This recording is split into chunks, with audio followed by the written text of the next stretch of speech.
Bonsoir à toutes et à tous, merci de votre fidélité à votre émission Café Mort, l'émission qui vous permet de découvrir toujours de nouveaux visages.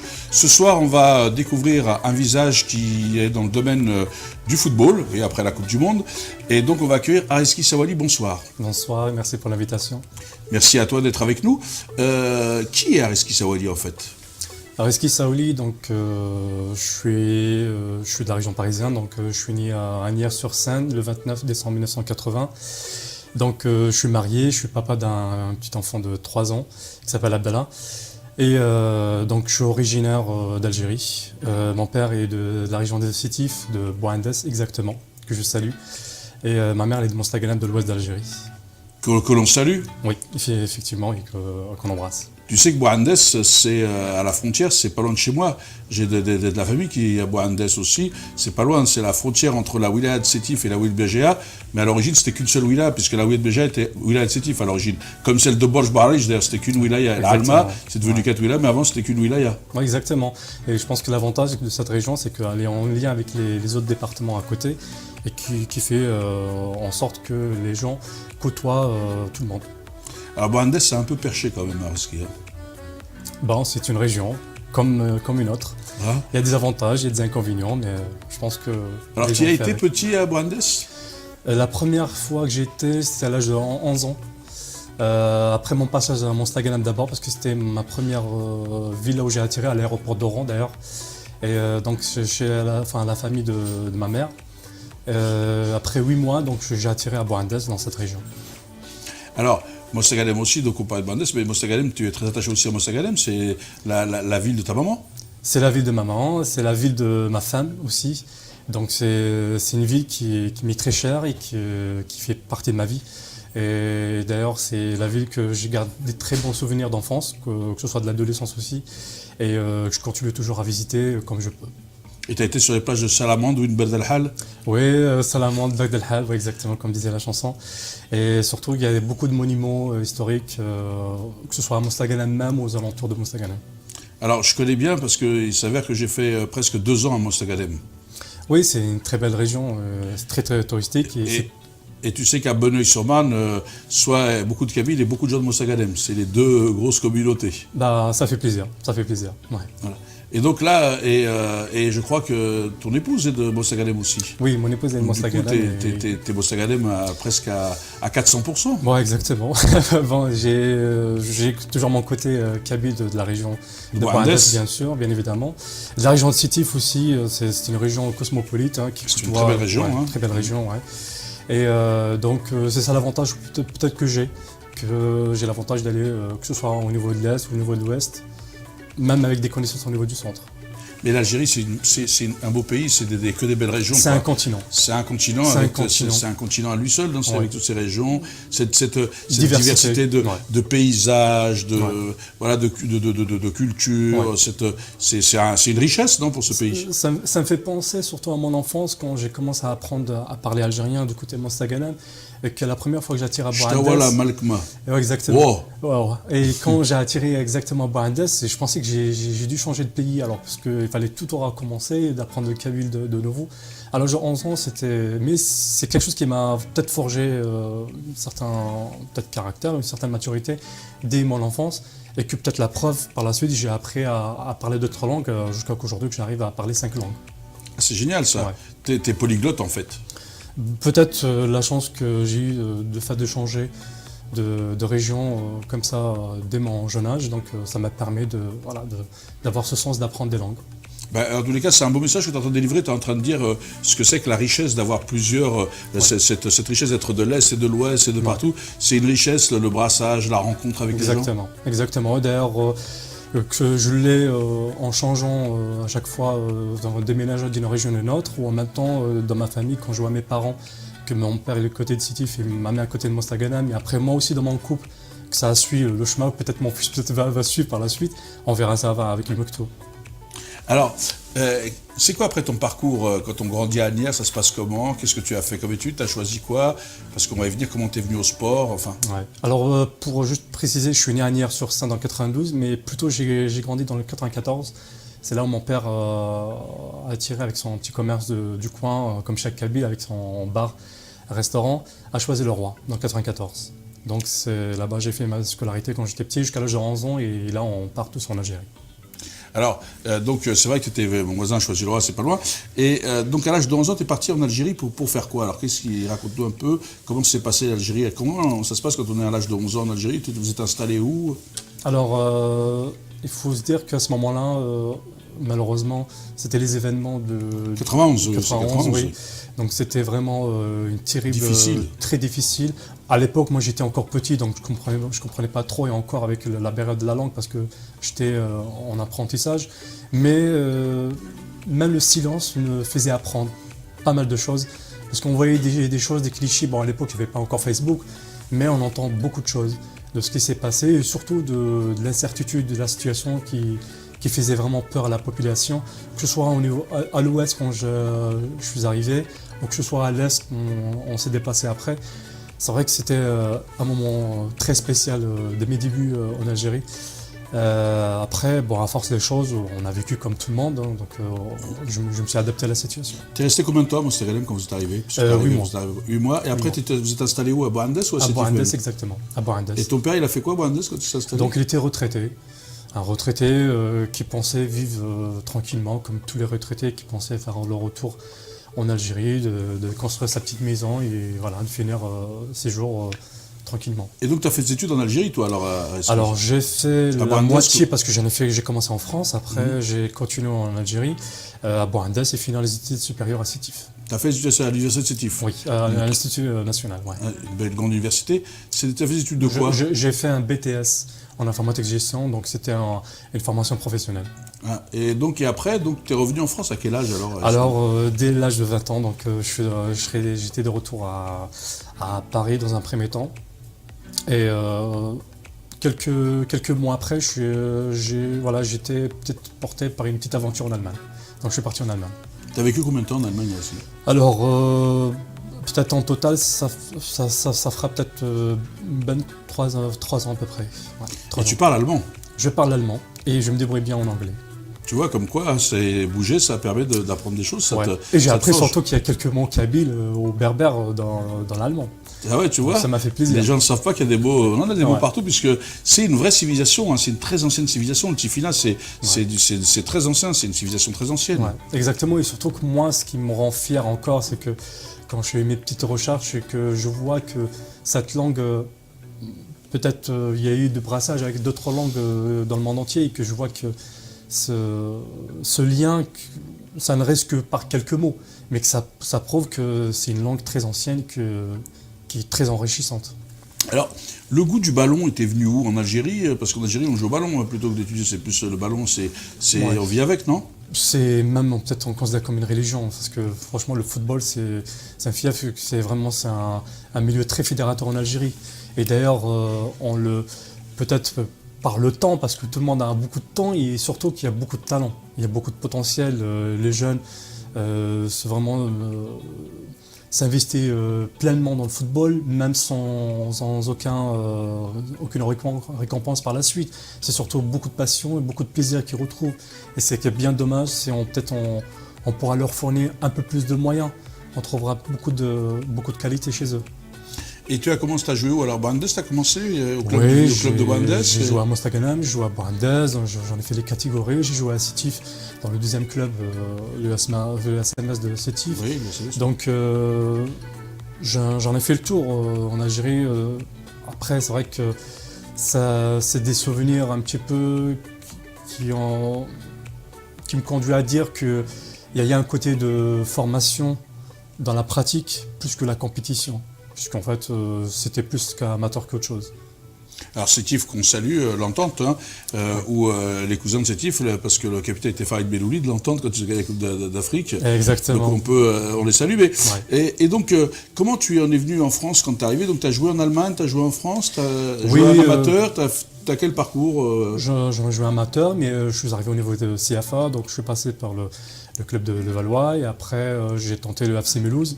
Et c'est là que j'ai atterri en Alsace, en retour de l'Allemagne. Donc c'est là que peut-être l'histoire de vraiment m'impliquer pleinement dans le sport, on va dire, c'était au FC Mulhouse. à Mulhouse. Et donc, toi, tu as passé le diplôme d'entraîneur. Est-ce que c'est ça? Comment tu es bien à vouloir entraîner ça fait un moment maintenant. Forcément, quand on commence à peut-être à vieillir, on va dire dans le métier, on commence à penser peut-être à la reconversion. Et la malchance, je commence à avoir beaucoup de blessures à l'âge de 28 ans. Et c'est là que j'ai pensé peut-être à passer mes diplômes. Et je commence à s'agir et je commence à peut-être apprendre par le vécu, de la pratique, à enseigner ma passion avant tout à des jeunes joueurs qui souhaitent peut-être passer par la case de formation. Donc j'ai passé tous mes diplômes à partir de l'initiateur à l'époque, qui est devenu par le CFF. Donc j'ai lu CFF 1, le 2, le 3 et le 4 et je prépare mon BMF. Ah oui, parce que tu vas entraîner. Ouais. Et comment on passe du football traditionnel au foot soccer? Parce que foot soccer, c'est football, au street soccer, au football de rue, comme on dit. Comme ça se traduit en anglais. C'est vrai que là, l'histoire, elle est totalement tombée du hasard, parce qu'en fait, quand j'étais à Mulhouse, j'étais inscrit en même temps que je jouais au FC Mulhouse, donc j'étais inscrit à une structure Caritas qui, en fait, c'est là que j'ai commencé à enseigner un petit peu le football dans les quartiers. Et donc j'étais animateur en même temps et qu'il se trouvait qu'il y avait un tournoi à Clairefontaine, dont on invite tous les structures sociaux à travers les régions, et qu'on les invite ici à Clairefontaine, à Paris, pour un tournoi national. Pour moi, c'était tout bénef et c'était vraiment une chance de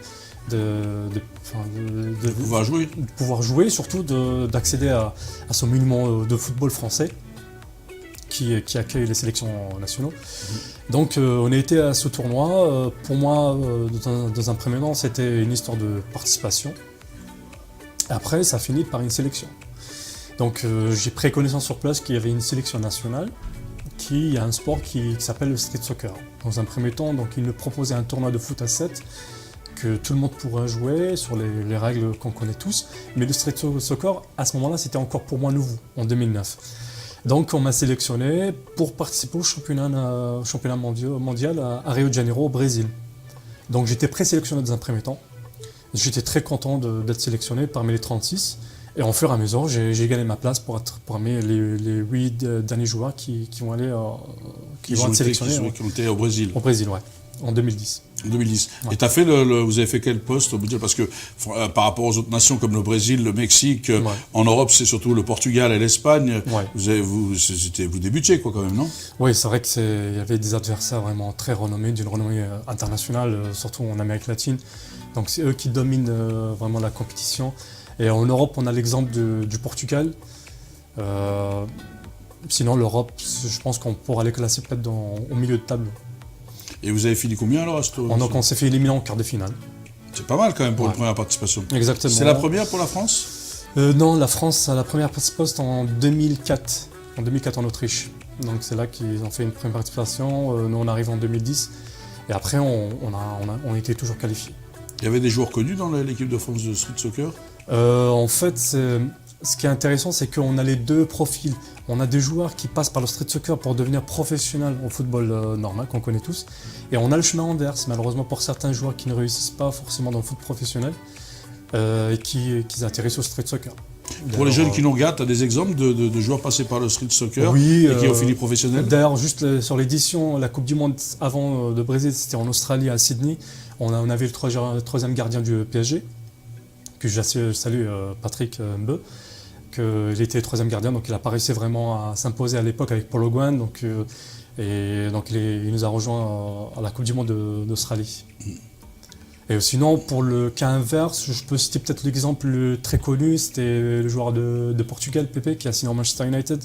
Juste après la Coupe du Monde, j'ai joué contre lui en 2010. Ah oui? Ouais. Et donc là, juste après la Coupe du Monde, il a signé un contrat de 2 millions d'euros à Manchester United avec Alex Ferguson. Et il a fait quoi comme carrière? Donc c'est vrai que j'ai pas eu de nouvelles juste après parce qu'il a passé une saison en Manchester United et donc il est passé au Beşiktaş en prêt, donc il est passé en Europe de l'Est, forcément peut-être il a dû continuer là-bas. Alors c'est bien quand même déjà d'avoir quelqu'un qui avance et qui a un contrat. Ouais. Et donc toi aujourd'hui tu es devenu entraîneur de cette équipe de France. Oui, ça c'est une question du hasard aussi, peut-être l'histoire continue en beauté. C'est que la proposition elle a été faite pour que je rejoigne le staff comme adjoint dans un premier temps. D'ailleurs j'ai commencé au début avec Vincent Guérin, l'ancien joueur de Paris Saint-Germain. Oui, on connaît Vincent Guérin, oui. Qui était destiné normalement à prendre la sélection en 2011, juste après la Coupe du Monde de Brésil, et faire la Coupe du Monde qui était organisée par la France, au Champ de Mars à la Tour Eiffel. Donc la chance que j'ai eue, c'est que Vincent Guérin, il a eu une autre proposition dans sa carrière pour s'en occuper de CC Foot. Donc il est parti au championnat d'Europe en Turquie et il a laissé le poste. Et donc peut-être le collectif remise en jeu qui gérait notre sélection à l'époque ont misé sur moi, et donc ils m'ont fait confiance pour continuer la préparation et d'aller au bout de la compétition. Peut-être c'était un test pour moi dans un premier temps et l'histoire a fait que je continue jusqu'à aujourd'hui. Alors tu es encore aujourd'hui entraîneur du street soccer. Oui, je m'en occupe pour cette saison, je m'en occupe de la sélection. Donc c'est vrai que le contrat, ça n'a pas été encore signé, mais j'ai commencé déjà à faire la sélection, de la prospection pour les nouveaux joueurs pour cette Coupe du Monde de cette année qui sera au Mexique. Alors, c'est quoi le but du street soccer? Explique-nous comment, parce que c'est un engagement, parce que c'est pas quelque chose où on gagne pas d'argent au street soccer, c'est pas quelque chose qui ramène des millions, c'est pas comme le reste du football, c'est le parent pauvre du football. Mais c'est quoi les objectifs du street soccer? Comment ça se passe? Qu'est-ce qu'il faut pour y jouer? Voilà. Ouais. Alors, le street soccer, c'est vrai que chez nous, en équipe de France, c'est qu'on mise sur le côté sportif, qui me concerne moi surtout dans ma mission, dans le staff, mais on mise sur le côté social qui est très important et qui je pense que c'est le plus important de cette histoire. C'est qu'on a dans mon staff, on a 3 éducateurs qui s'en occupent de la question sociale et qui misent sur un projet social. Là où on va évoquer l'insertion de ces joueurs et pas que ces joueurs sélectionnés, parce que c'est vrai qu'au bout de la préparation de toute la partie, il y a peut-être 36-40 joueurs qu'on prend durant dans les stages de préparation, donc on s'en occupe du dossier social de chaque joueur. Et il y a des retombées aussi peut-être bénéfiques pour leur structure, pour chaque structure qui a un joueur qui est sélectionné. C'est vrai que c'est le sport qui a une option un peu plus sociale que le football peut-être, parce que le football il mise sur peut-être le côté business aussi, qui est relativement, on va dire, peut-être... qui est important, qui prend... en fin de compte, vous misez plus sur l'insertion sociale. Sur l'insertion sociale, c'est pour ça que c'est plus de l'engagement. Exactement. Et donc, il y a des retombées pour les clubs, parce que le football professionnel, il n'y a pas de retombées pour le club, sauf les droits sauf quand on achète un joueur qui a débuté quelque part, on a de l'argent, mais globalement, c'est pas sa vocation. C'est pas notre vocation essentielle, malgré que c'est vrai qu'on a un sponsor qui est Nike aussi, qui est lié à la Fédération française. En même temps, ça nous arrive de faire quelques films de publicité pour quelques marques, mais ça reste que juste dans le financement de notre travail. Mais sinon, c'est vrai que notre politique, on va dire principale, c'est l'insertion de ces joueurs à travers les formations, la recherche d'emploi et même la recherche d'appartements pour certains qui sont peut-être parce que j'avais des joueurs qui étaient en colocation, étudiants, autres, donc ça peut arriver à n'importe quel profil. En clair, vous avez deux profils, ce que n'ont pas les autres, ils ont assez d'argent pour pouvoir se payer les apparts et avoir l'insertion et les trucs, ils n'ont pas besoin de travail puisqu'ils ont assez d'argent pour investir. Vous avez la partie technique, football, sportive, quoi. Ouais. Et puis vous avez la partie sociale où vous essayez d'insérer à chaque fois sur ce noyau de 40 jeunes et voir aussi d'aider les clubs, d'accompagner les clubs dans le développement. C'est ça? Oui, c'est surtout ça, comme je disais, c'est qu'on a des joueurs qui sont en équipe de France, pour eux le suivi est clair, donc il y a toute une prise en charge qui a été faite. Après, notre but c'est d'élargir, on va dire, ce travail au sein de leur structure pour que les autres, ceux qui n'ont pas eu la chance d'être sélectionnés en équipe de France, pour qu'ils puissent bénéficier de cet accompagnement dans les régions. Et donc là, aujourd'hui, on peut jouer où au foot, au street soccer, pardon? Alors je vais dire ça, malheureusement en France, c'est pas encore le cas, comme au Portugal, au Mexique, au Brésil, ou en Espagne, ou en Europe par exemple. Là où ces pays, ils ont vachement investi sur les petits terrains de street soccer. Nous en France, on a quelques petits terrains, mais c'est pas malheureusement généralisé à travers toutes les régions. Il y a beaucoup de travail là-dessus, donc on essaye de on va dire, de convaincre les clubs au sein des clubs pour vraiment s'investir sur ce sport qui est d'ailleurs, qu'ils trouvent eux très technique, qu'ils arrivent à incorporer dans leur travail technique au sein du football. Mais nous, ce qui nous souhaite, c'est vraiment qu'ils mettent ça à la disposition des jeunes, qu'ils soient peut-être inscrits dans leur club ou pas, pour qu'on crée on va dire, ce lien social entre les clubs, les structures et la société à travers les quartiers. Et donc là, aujourd'hui, ça se joue à combien? Parce que le parallèle, par exemple, avec le football sala ou le football brésilien, où on joue à 5, il y a des zones, ça se joue à combien Alors sur les détails techniques, maintenant, c'est le street soccer, c'est du football sur un terrain de 16-22, donc c'est très, très petit, ce qui nous amène vraiment à avoir des joueurs, vraiment avoir la fraîcheur physique et très technique, parce qu'on ne peut pas garder le ballon sur une distance à 2 mètres ou même 1 mètre, il faut vraiment avoir le ballon collé aux pieds. C'est 2 mi-temps de 7 minutes, c'est très intense. Donc dès qu'on a le ballon en position, on peut utiliser tous les joueurs, mais quand on perd le ballon, il n'y a que 2 joueurs qui peuvent être actifs. Il faudra le 3e joueur se met sur l'autre côté de la ligne médiévale, la moitié de terrain, et attendre ses coéquipiers qui récupèrent le ballon. Bien évidemment, le gardien reste dans son coin, on va dire dans son périmètre, et qu'il ne sort pas. Vous jouez, c'est à 4 sur le terrain, c'est ça? 4 joueurs. Mais on a le droit de défendre qu'à 2? À 2, oui. Ah, ça doit être, faut bien comprendre vite les règles, faut comprendre dès qu'on est à la perte du ballon. Ça veut dire qu'il y a un vrai travail stratégique de compréhension qu'on peut réutiliser dans la vie au quotidien, parce que c'est quand même c'est complexe. C'est très compliqué, surtout qu'on n'a pas beaucoup de temps. Il faut vraiment assimiler vite et beaucoup d'anticipation. Surtout, il faut que les joueurs soient vraiment très complices dans cette pratique, parce que c'est surtout sur le choix de joueur qui va rester de l'autre côté. C'est pas forcément le même, donc il faut vraiment que ce soit le bon choix. Il faut vraiment que ce soit le bon joueur qui s'élimine lui-même à attendre ses coéquipiers à récupérer le ballon, et surtout à apprendre à défendre à 2, ce qui implique beaucoup d'efforts, on va dire en infériorité numérique, à défendre, et surtout que l'adversaire forcément va essayer de garder le ballon le plus long possible pour essayer de fatiguer l'adversaire et d'achever dès qu'il trouve la petite faille. Et donc là, ils attaquent à 3 contre 2, c'est aussi ça. Donc ça veut dire qu'il faut être très structuré, il faut bien comprendre, anticiper. C'est un vrai travail, il ne faut pas se jeter, ça permet de.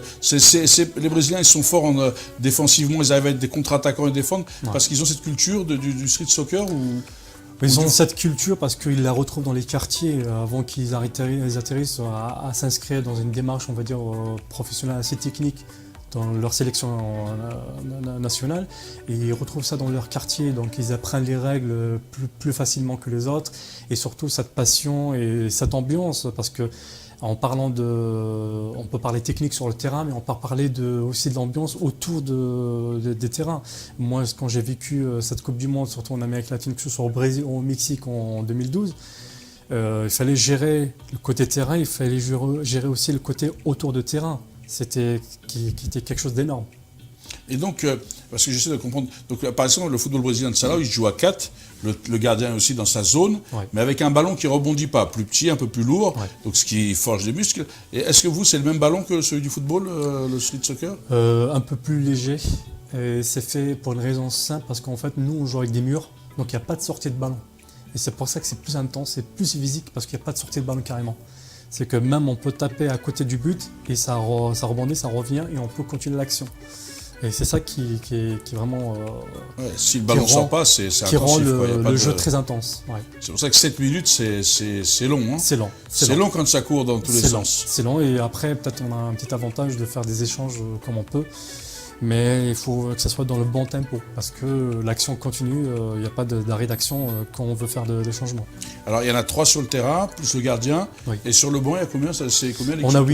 On a 8 joueurs en total. En tout, total 8 joueurs. 8 joueurs. Gardien compris. Gardien compris, oui. Et donc, il ne faut pas se tromper dans les changements, quoi, un peu, non? Oui, il ne faut pas se tromper. Et surtout, dans la gestion du staff, on gère ça beaucoup. C'est un peu différent qu'au football. Peut-être on y pense fortement peut-être au changement avant le match. On mise sur peut-être un scénario, mais nous, c'est un travail fondamental dans notre métier. C'est qu'on pense beaucoup à ce scénario. Donc on pense à tel joueur, s'il se blesse, ou que peut-être qu'il y a une baisse de rythme, qu'il n'en peut plus, ou peut-être qu'il y a une sanction. Derrière, il faut trouver toujours le bon profil pour l'incorporer dans le système. Ouais, la différence par rapport au football traditionnel, c'est que l'entraîneur il s'occupe de la partie technique sur le terrain, etc. Mais l'extra sportif, c'est pas lui qui gère. Alors que vous vous occupez aussi de l'environnement, de l'ensemble. C'est plus, ça a l'air plus de cohésion sociale. Oui, c'est beaucoup de cohésion, c'est beaucoup de rapprochement, c'est, on va dire, le discours qui est mené par moi, par le staff en général, c'est que c'est vraiment ce lien social qu'on essaye de créer en fur et à mesure, parce que pendant 9 mois, c'est toute une vie qui se met en place, et avant tout, c'est une aventure humaine. Donc il y a des hauts, il y a des bas, parce qu'il faut gérer les victoires comme les défaites. Et forcément, quand on se déplace avec des joueurs qui y vont peut-être pour la première fois, au bout de 11 heures, 19 heures de vol aussi, parfois, c'était le cas au Mexique avec l'escale, donc qu'il arrive et qu'il perd son premier match d'ouverture, c'est très compliqué à gérer. Donc nous, avec un peu de recul, avec l'expérience maintenant, c'est trop facile pour nous pour dire que pour nous, on gérera ça, mais c'est vrai que sur le coup, pour le joueur qui vit ça, pour lui, c'est exceptionnel. Alors, juste pour le truc, donc du coup, toi, comment tu fais avec la vie professionnelle et entraîner, des déplacements, c'est pas un peu compliqué à ski ? C'est très, on va dire... Parce que vous n'êtes pas rémunéré beaucoup ouais, on est rémunéré à travers l'émission, donc je suis un intermittent, donc je touche quand même mon chômage à côté, mais en même temps, je prépare aussi mes formations, j'ai pas fini. En même temps, je suis dans la préparation physique avec le CPMF aussi. Donc j'enchaîne entre peut-être cette variété qui me permet aussi d'aimer cette chose-là, parce que j'aime bien faire plein de choses à côté, donc ça me permet de changer, on va dire, de créneau. Et peut-être la chance que j'ai eue aussi, c'est que d'avoir une femme qui me supporte. J'allais venir. Si ce n'était pas votre femme, si elle ne supportait pas ça, vous seriez obligé d'aller travailler et de ne pas faire votre passion, de ne pas la vivre. Exactement, et surtout pour me déplacer, surtout que la salue d'ailleurs, si elle va regarder. Ouais. Et surtout que j'ai eu peut-être m'absenter sur la première année de mon fils quand il était né à l'époque pour Amsterdam, donc c'était une année un peu spéciale, d'être loin de mon fils à sa naissance, donc c'est malheureusement c'est la vie du sport. Oui, mais il faut que la vie du sport, c'est pas aussi, il faut pas privilégier une famille, donc il faut vraiment être bien synchro avec son épouse, non ? Ouais, exactement. Pour arriver à ça. Après, la chance que j'ai eue, c'est que j'ai une épouse qui est très sportive aussi, qui a fait du judo, donc elle comprend aussi, on va dire, les conditions dans lesquelles je travaille, donc je pense que j'étais chanceux là-dessus. Ah, si elle fait du judo, fais gaffe quand même quand tu rentres, parce que tu peux te retrouver vite au tapis, si tu provoques un peu, si tu ne respectes pas les règles. Là. Ouais. Et donc là, du coup, c'est quoi les projets aujourd'hui qu'il y a dans le street soccer ? Est-ce qu'il y a quelque chose en France ? Où est-ce qu'on peut aller voir pour les jeunes qui voudraient s'inscrire, découvrir, s'essayer ? Oui, de toute façon, le street soccer a pris beaucoup de chemin depuis la première participation en 2004. Et on voit d'une année à une autre, on progresse, mais après avec un autre rythme et en même temps avec nos moyens qui sont destinés. Donc je pense qu'il y a beaucoup de progrès à faire, il y a beaucoup de choses à travailler.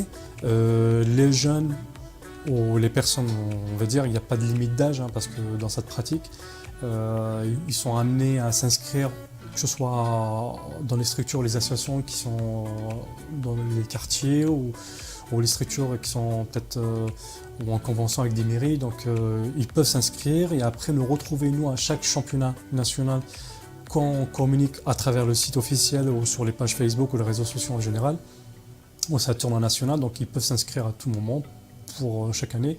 Et à ce moment-là, dans un premier temps, on fait connaissance avec ce sport-là dans un premier temps et on retrouve, on va dire, les profils qui correspondent pour la sélection nationale. Alors ce qui est bien dans ce sport, c'est qu'on peut monter sa petite équipe, venir au championnat, sans forcément passer par toutes les arcanes, de monter, etc. Voilà. On vient, on joue, et si on est bon, si on est truc, on peut être repéré, sourcé tout de suite et être en équipe nationale, quoi. Pas de protocole. Il n'y a pas de filtre, il n'y a pas de protocole ni filtre. Pas de protocole spécialement, et surtout aussi, je vais encourager peut-être les personnes qui se disent que peut-être on n'a pas assez de talent et qu'ils se montent des barrières. On avait affaire, nous, pendant la sélection, moi le premier, j'avais un profil moyen, je n'étais pas un super joueur, mais peut-être mon profil intéressait le staff à l'époque. jusqu'à que je finis meilleur défenseur à l'époque en championnat mondial au Brésil. Donc il y a des exemples comme ça que ça peut peut-être porter, on va dire, une chance à certaines personnes qui se disent que pour moi l'équipe de France ou participer au championnat mondial c'est beaucoup plus haut pour moi. C'est une des filiales de la Fédération française de football, le street soccer? Oui. Après, c'est vrai que celui qui gère vraiment administrativement et dans la gestion de la planification des stages, c'est le collectif de la Boussole maintenant qui est siégé à Montpellier. Avant, c'était le collectif en maison de jeu qui était ici à Paris. Et je suis toujours en discussion, en négociation avec la fédération, donc je n'en sais pas ce que ça va devenir l'année prochaine. Est-ce que c'est la fédération directement ou je ne sais pas.